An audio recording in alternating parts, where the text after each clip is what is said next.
Hello all, welcome back to LambdaTest. Today we'll be talking about the integration between LambdaTest and LocalStack. For those who don't know about LocalStack, so LocalStack is a tool that acts as a drop-in replacement for AWS on your local machine.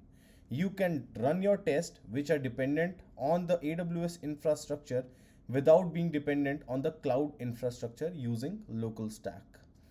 Now, LocalStack has integrated with LambdaTest HyperExecute platform, which is an AI-powered test orchestration cloud platform that provides features like fast execution speed, smart test orchestration, and detailed execution logs, etc.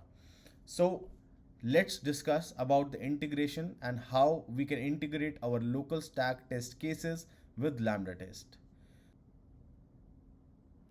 So for this integration to work, there are some prerequisites. You need LocalStack account as well as LambdaTest account. So if you don't have these accounts, you can create them for free on the respective websites. We'll be creating a small YAML file which will help us to integrate our LocalStack test suite with LambdaTest. This YAML contains all the steps which are required to run the test on LambdaTest. Here we are defining some pre-steps wherein we are installing the dependencies and starting the LocalStack Docker container.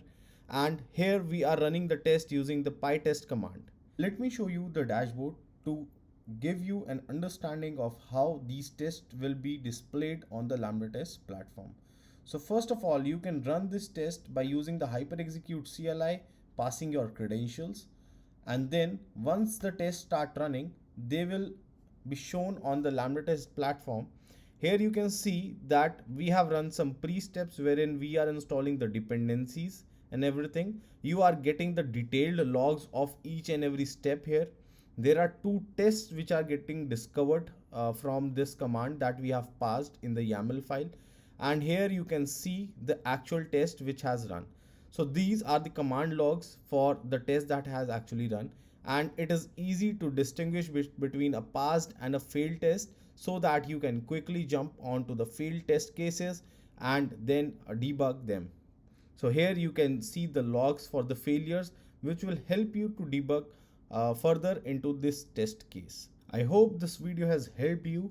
If you have any further doubts, please visit our support docs at lambdatest.com. Thank you.